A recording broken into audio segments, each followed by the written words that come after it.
It's Winnie the Pooh's favorite treat. It's sweet and sticky, and it's all produced by an industrious and intelligent insect whose miniature society is one of the most sophisticated in the animal kingdom. It all begins in a field where worker honeybees suck nectar from flower blossoms such as clover. They store it in their honey sac, then return to the hive where other worker bees suck it out and chew it, breaking down the nectar's complex sugars into two simple sugars called glucose and fructose. The bees then deposit the nectar into the cells of the wax honeycombs they've built. They fan it with their wings until most of its water content evaporates in the warm air of the beehive. What's left is thick and gooey honey.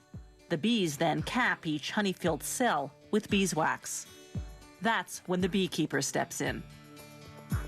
Bees will sting if taken by surprise, so the beekeeper sprays the hive with smoke from burning pine needles, a scented warning that foreigners are about to enter the hive. Inside the hive are wooden frames hanging side by side, each holding a honeycomb.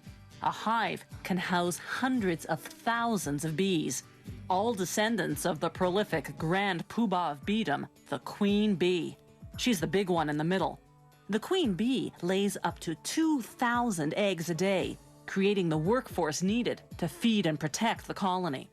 But the beekeeper tricks the colony's defenders. He replaces the hive's cover with a device called a bee escape, which smells like cherries. Bees dislike the scent, so most fly to the bottom sections of the hive. Another warning spray, and the beekeeper removes the bee escape. Now he can escape with the honeycombs.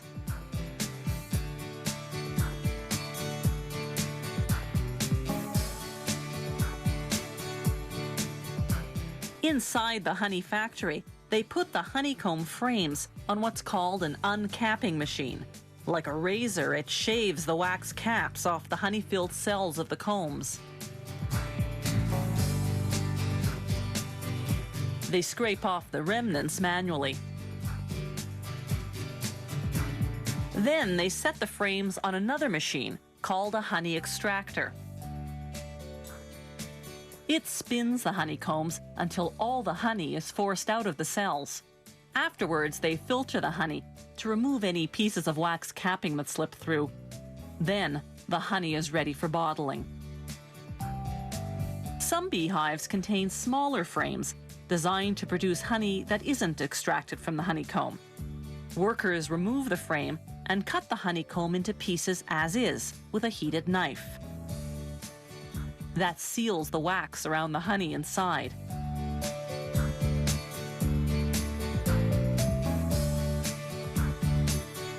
You eat it, wax and all.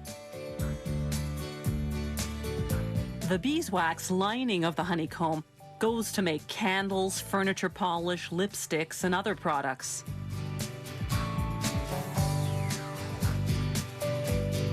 When producers have more liquid honey than they can sell, they simply let it granulate, develop sugar crystals, and turn hard and white. Then, when the orders come in, they return it to its original liquid form by heating it to 130 degrees Fahrenheit. They vacuum clean the jars.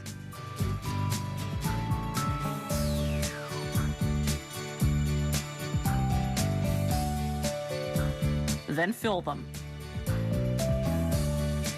One beehive can yield up to 7 pounds of honey in a single day. That's much more than the bees need for themselves. The surplus is what we end up eating.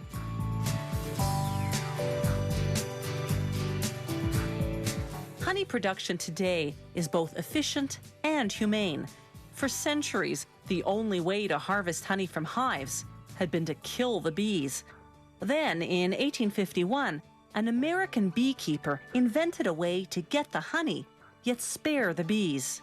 His method, with the removable honeycomb frames, is the one we still use today.